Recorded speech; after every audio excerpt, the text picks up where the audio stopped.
It has been a very exciting morning. I don't know about you, but I have actually learned quite a bit. We've got one more session to do. There's like a cacophony of things going on over here. But Robin Wauters is going to lead our last session before lunch, and he is going to be talking about cutting carbon on a mission to lower emissions. I had to practice that 3 times just so I didn't get it wrong. Robin, why don't you come on up to the stage, bring your panel up with you, and let's give him a hand, ladies and gentlemen. Thank you, thank you. Thank you, Dan. Thank you, Dan. Thank you, Dan. Yeah, we're going to stay on the same topic. I'm super excited about it. Well, same topic, but a little bit deeper into something very specific, which is how do we cut carbon emissions and how do we remove carbon from the atmosphere, which is a big topic. Joining us for the panel discussion today is my old friend, Lubomila from flanae. You can give a brief elevator pitch later. Marianne Tikkanen from Puro.earth. Get that right? And Nicole LeBlanc from 2150, a VC firm very focused on the urban industry construction. All right, you can do a much better job presenting yourselves than I can. So Lubo. Thank you so much. My name is Lubomila. I'm the CEO and co-founder of flanae. We're a software as a service platform for decarbonisation and reporting for businesses. We have been doing this for the last 5 years with a very strong focus on science and machine learning, where we enable businesses to process a lot of data and automatically get a prescription on how they can improve. We work with companies like BMW, Société Générale, European Commission, given we're in Brussels, I should mention that, and 1,000 more. Great. Marianne? I am Marianne Tikkanen from Puro.earth, co-founder there. We are a carbon removal certification and standardization platform. We work with the origination, so the carbon removal projects, and make those removed tonnages certificates that can be traded. Fantastic. Nicole? Nicole LeBlanc. I am with 2150, and we are a venture fund focused on making cities more sustainable. And one of the things that we really focus on is engaging our LP network to really work with our portfolio companies so that we're able to create this circularity of capital and feedback, and basically being able to amplify the work of a lot of our portfolio companies by also enabling our LPs to get to net zero faster. Great. Well, good to have 3 experts on stage because I'm definitely not one of them. So I'm going to start with a very, very basic question. Why does the planet need decarbonization in the first place? Can you sort of dumb it down for someone like me? Maybe Lubo? Happy to. So just a few days ago, Germany, the place where I'm normally based, we had the event Overshoot Day. For those of you of the audience that don't know what this event stands for, this is the moment when we've used up all the resources on the planet within 1 year's time in a particular geography. On a global level, we're at 1.7 Earths a year, which means that we're using 0.7 times more of an Earth than we should. This is just one of the statistics that can explain why we have a problem to solve.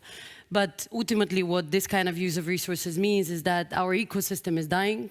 We have a planet that is unhealthy. And obviously allows us to see on a daily basis a lot of negative repercussions, be it the heat waves that we see in India at the moment, be it the floods that we saw in Europe.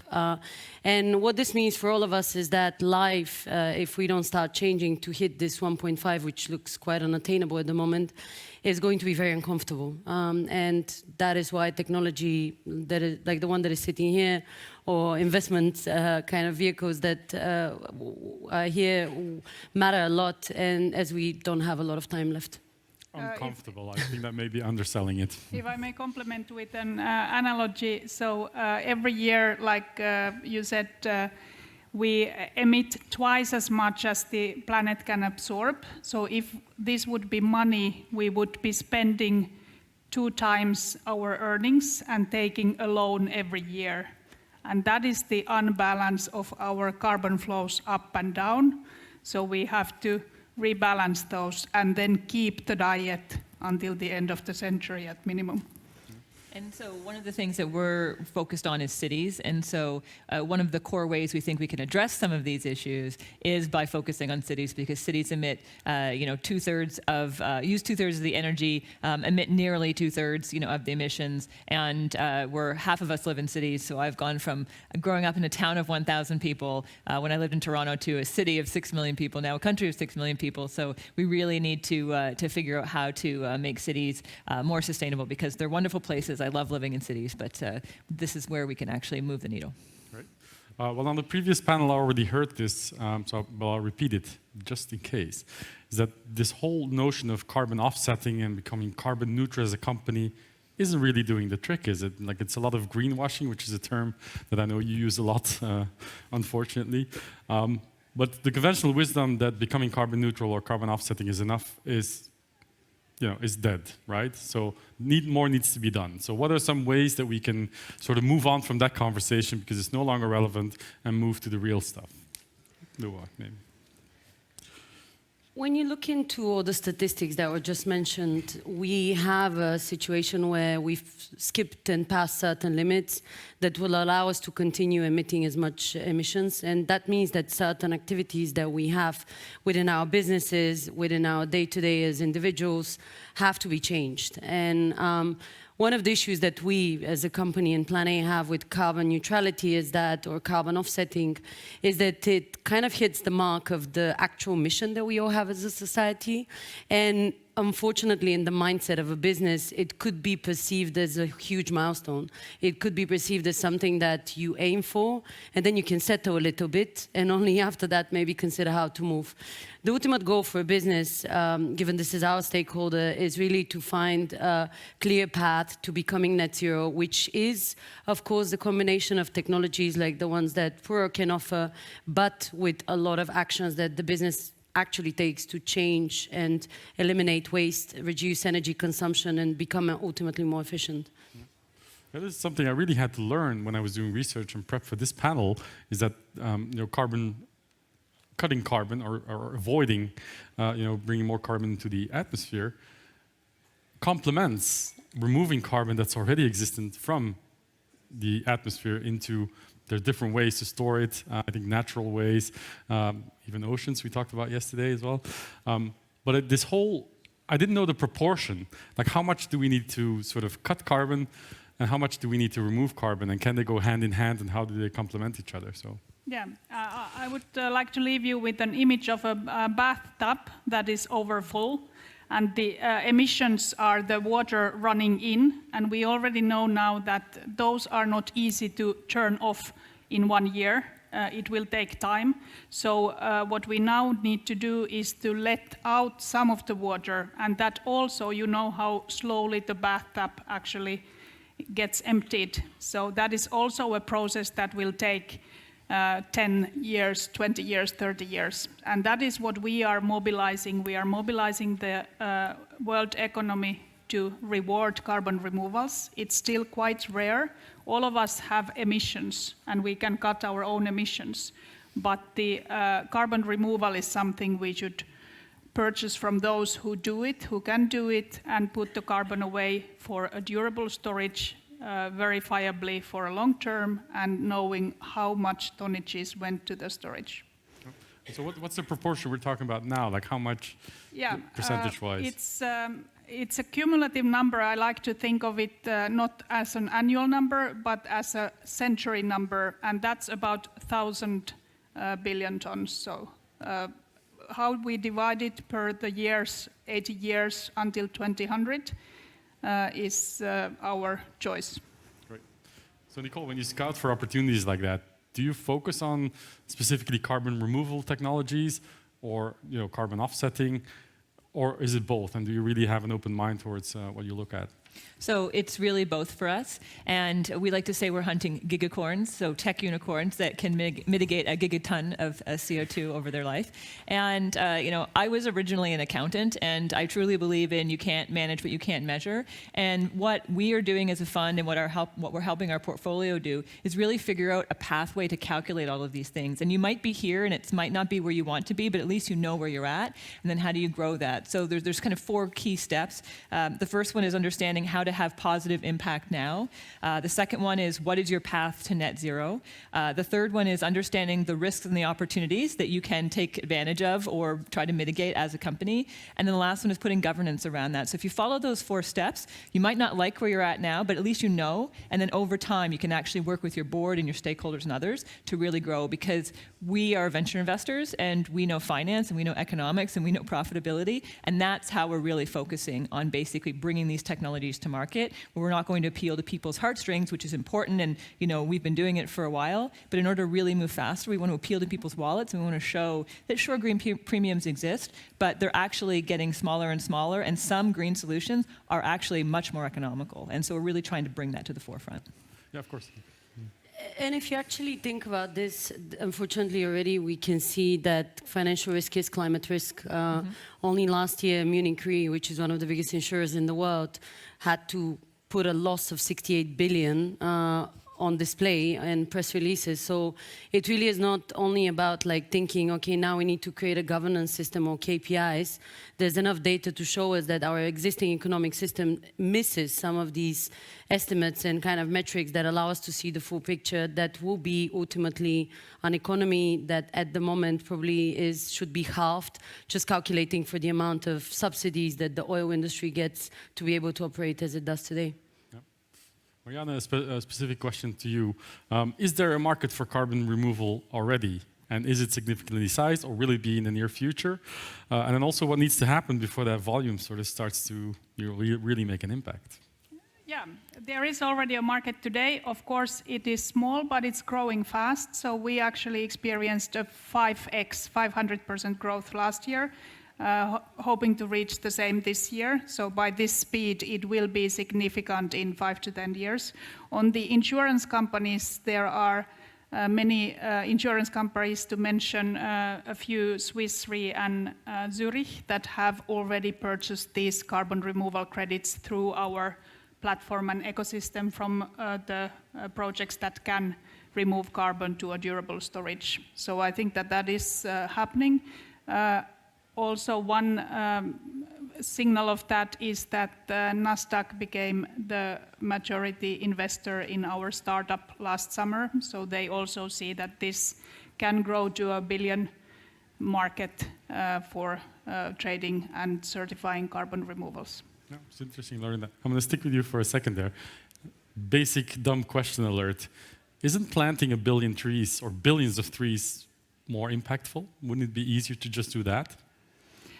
I think we need all. So planting 1 billion trees is good. There are risks associated. People think that it's simple and cheap. It's not. Seedlings die. There is fire risk. They are actually quite slow. So I'm based in Finland, and trees would capture most of the carbon between when they are age of 40 to 80 years old. That's way beyond the global warming peak that we are seeing ahead of us. So do that where you have the land, where it's doable. And then what we are seeing is the combination of biomass and engineering, so that you actually move biomass to a safer storage. And that has seen significant growth the last 3 years that we have been operational into biochar, into urban structures, underground, so you can make many good storages and carbon removal with combining biomass and engineering. Yeah, interesting stuff. Nicole, question specific to you about 2150. You mentioned your focus on sort of how cities can improve. This is what you refer to on your website as the urban stack. I'll explain for the audience a bit. It comprises every element of the built environment, from the way our cities are designed, constructed, empowered, to the way its inhabitants live, work, and are cared for. So that's sort of got that right from your website. But why this focus? Like, is the construction and this physical infrastructure industry, is it made up of massive carbon emitters? Is it really that problematic? Is that also where you can have the most impact? Yes. So concrete and steel are responsible for 15% of emissions alone, just the two of them. And although we have a big focus on the built environment, it's really about cities in general. And global pandemics and other kind of factors that are happening in the world right now really show how interconnected all the different layers of a city are. And so what I'm really excited about and what we're really excited about at 2150 are how all of these different layers interact together. And that actually includes multiple verticals. So it's where the built environment intersects with energy, or the built environment intersects with mobility. And that's where really disruptive innovation happens, when you have these different models and these different stakeholders coming together. And what's really important is, we're certainly focused on, the private sector and technology, but you need digital innovation, which most of us in tech startups are focused on. We also need physical innovation, which as you get into climate tech, you see a lot of. But then you also need policy innovation. So how do you get all three of those parties working together? Because we're actually starting to see that now in the climate tech sector. And as these groups start to come together, that's when things are really starting to move. Right. Well, a question specific to Lubomila. flanae is a very well-funded, growing company, trying to help companies sort of manage their carbon offsetting and do sort of carbon management, I guess you call it. I also read on your website that you've seen environmental accounting, which you call it, transform from a burden into an opportunity for business. That's something I would love for you to elaborate on. As I mentioned, we have a big proportion of our platform dedicated to decarbonisation, and we understand that the only currency that is well understood within a business is money, which means that the way the platform explains to a business what is this environmental responsibility that they have is translated into money. So we explain to them what is the equivalent of the way they operate their business today from the perspective of legislation, from the perspective of introduction of innovation, improvements, and engagement of third parties. To kind of maybe reduce it into complexity, for those of the audience that don't know, in order for a business to really be able to reduce its emissions and to really become sustainable, they need to engage their suppliers, they need to engage their investments, their employees. This process is not simple, and how our product does it is we kind of navigate this whole journey with the knowledge that there's a necessity to engage these third parties and also to calculate it in money, because this is still going to be, in my opinion, at least for the next decade, the way businesses understand the climate opportunity. Yeah, that's a good summary. Thank you. Can or should governments and regulators take more action than what they're already doing? I mean, we have the Green Deal here in Europe. There's lots of conversations going on. What more can be done? Marianne? Yeah, I agree that it's policies are needed in addition to digital and physical innovations. I think governments do have a twofold role. They do incentivize and give the carrot for the early phase projects, but they should also do the banning and stick part, showing with very clear signals that some old habits should go out, when should they go out, and what is their transition mechanism in the policy to make that happen. We in the voluntary market can't ban anything or forbid anything. That's not how voluntary markets work. So we can reward and incentivize the good stuff, but the banning is really the policy work. Great. I do want to leave a few minutes for questions from the audience if there are any.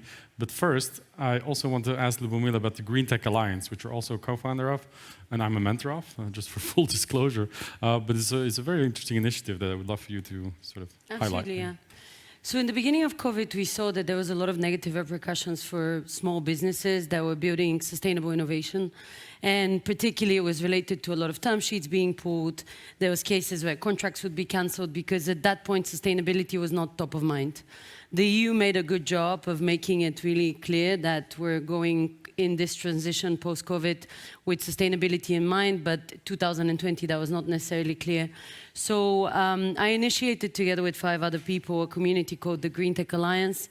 We have now more than 2,000 startups addressing different challenges related to climate change. And of course, using science and technology, we select these startups of the basis of science. So we have a methodology that has been developed by some of the contributors to the IPCC report. So the kind of innovation you would see is the things that tangibly can move the needle on climate. And we support them with access to capital, visibility, and also expertise such as yours and of many others that are also here. It has been insane to see how fast the community has grown. It's totally organic. Like, the co-founders are paying out of our pockets for website, events, and so on. It's not, to be honest, that much of an investment, but there's a lot of time investment, which obviously is where. And now we have our first full-time employees, which is really exciting. Great. And expect some news related to that coming out soon. Fantastic. Well, definitely go check it out if you haven't heard of it yet. Green Tech Alliance. I do want to leave.